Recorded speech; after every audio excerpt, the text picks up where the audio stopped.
Assalamualaikum warahmatullahi wabarakatuh. Selamat pagi, salam sejahtera untuk kita semua. Kita lanjut ke tutorial yang kedua, yaitu tutorial dalam rangka permohonan hak atas tanah. Ya. Dalam hal ini dicontoh adalah HGB. Ya. Kalau HGB berarti adalah dengan panitia pemeriksaan tanah. Kalau hak pakai, kalau untuk perorangan atau badan hukum, swasta, dia juga dengan panitia pemeriksaan tanah. Tapi kalau hak pakai barang milik negara, barang milik daerah, BUMN, BUMD, dia pakai penelitian tanah. Ya. Ini juga kita harus baca peraturan teori peraturan ini ada pada peraturan Kepala Menteri Negara Agraria garing Kepala BPN nomor 9 tahun 1999 ya. Dan kedua yang kita perlu ingat ya, kita harus juga tahu dan memahami daftar isian ini adalah sejarah daripada pendaftaran tanah sejak dari PP 10 tahun 1991 tentang tanah ya, yang kemudian dilanjut di PP 2497 tentang pendaftaran tanah mengganti PP 1061, yang dalam peraturan pelaksanaan PP 2497 adalah Permenak KBP nomor 397 ya. Kalau tidak salah pada pasal 40 itu ada daftar isian daripada pendaftaran tanah. Ya, tadi yang saya sampaikan sebelumnya dari kepala 1, DI kepala 1, DI kepala 2 dan DI kepala 3. Nah, kita bisa lihat di situ ya.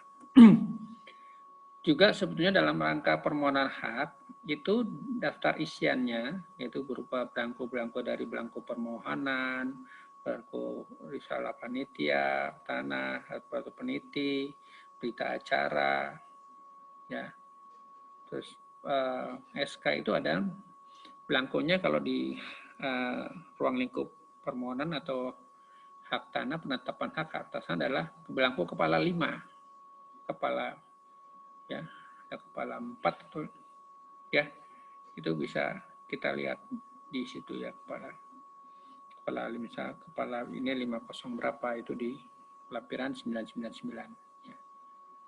Nah, mari kita mulai kegiatan permohonan HGB kantor pertanahan set ya.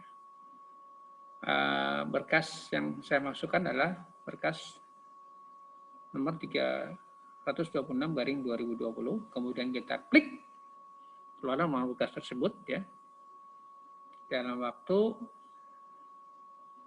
minus 1,8 hari ini. Maksudnya apa nih? Kita lihat nanti ya.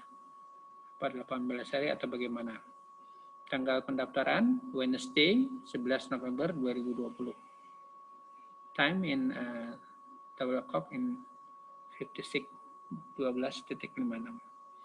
Kegiatannya adalah perubahan hak atas tanah. Ya. Satu selesai, tugas harinya si Fulan. Terakhir loket pelayanan penyerahan, pemohonnya Mr. X dengan tidak diberi kuasa langsung. Pelayanan biayanya adalah biaya pendaftaran perubahan hak. Ya, unitnya 1 dengan biaya jumlah 50.000 sehingga totalnya 50.000. Oh, ini adalah perubahan hak. Ini bukan permohonan hak HGB, ini adalah perubahan HGB dirubah menjadi hak miliknya. Kalau dalam bahasa awam itu namanya peningkatan HGB menjadi hak milik. Ya. Jadi ini bukan permohonan hak yang dalam arti permohonan hak, tapi adalah perubahan hak. Kode billingnya ini ada ya, dengan biayanya yang disebut, terus kemudian tanggal lahir daripada SPS-nya. Apa itu SPS? Surat perintah start. Jadi pada tanggal saya mohon tanda tanggal berapa tadi ya, diberi waktu saya mohon pada tanggal 11 November di waktu 3 hari pada 4 meter jam 11.34 sudah harus membayar ya. Tapi sudah saya bayar juga pada tanggal 11 bulan 11 2012. Hari itu juga karena saya sudah menyiapkan berkas lengkap, saya bayar saat itu juga. Karena kalau sampai kadaluarsa repot, kita harus ngulang lagi ya. Dan juga menjadi repot bagi kantor pertanahan. Kemudian lewat perjalanan berkas, ya. Tanggal 11 bulan 11 2020, pelaksana subsidi pemeliharaan data dan pemilihan PPAT, yaitu pada kantor Z, diproses, kemudian dinaikkan kepada pimpinannya pada 13 bulan 11 2020, 2 hari kemudian, subsidi pemilihan data, hak tanah dan pembinaan PPAT. Nah, dia juga orang yang sama ya. Kemudian pada tanggal yang sama 13 bulan 11 2020 pada Kepala Seksi Hubungan Hukum Tanahan, kemudian pada 13 bulan 11 2020 pada Kepala Kantor. Ya, ini cepat sekali nih ya, mungkin karena kantornya tidak terlalu besar atau bagaimana, cepat ya dalam satu seri ini yang memang kita harapkan ya. Pada tanggal 13 bulan 11 2020 adalah pada pelaksana subsidi kembali lagi ya pada pembinaan hak dalam hal untuk dicatat di pembukuannya. Jadi kalau ulurnya ya dari tanggal 11 itu ada yang dikerjakan apa oleh pelaksana subsidi pendaftaran adalah pengisian D305. Ini di loket nih ya. Loket pendaftaran, buku panjar, catat. Kalau sekarang sudah print out aja, tinggal isi di komputer dalam aplikasi KKP. Dapat nomor 6609/2020 di kantor Z. Kemudian tanggal sama 11 bulan 11 2020 masukkanlah pendaftaran pelayanan kegiatan pertanahan. Pendaftaran tanah itu DI 0301 ya. Juga dapat nomornya 45024/2020 misalnya. Kemudian pada tanggal sama tanggal 9 bulan 11 ini adalah 306. Ini kwitansi yang diberikan pada pemohon ya. Jadi 305 inilah perintah SPS-nya di 305 ya. Kemudian ini memang sebentar nih kan karena pekerjaan loket semua satu tabel. Kemudian pada tanggal 13 bulan 11 kita lihat lewat pindahan bekas, kita sinkronkan sama-sama ada. Kalau di atas ada 4 tahapan, di sini 3 ya. 3 langsung diadakan daftar isian 028 yaitu daftar pembukuan bahwa ini sudah selesai. Ya. Kenapa ya? Karena tinggal dirubah aja, dicap ya, berdasarkan ya perkaban ya. Ada nomor 6 tahun 1998 ya.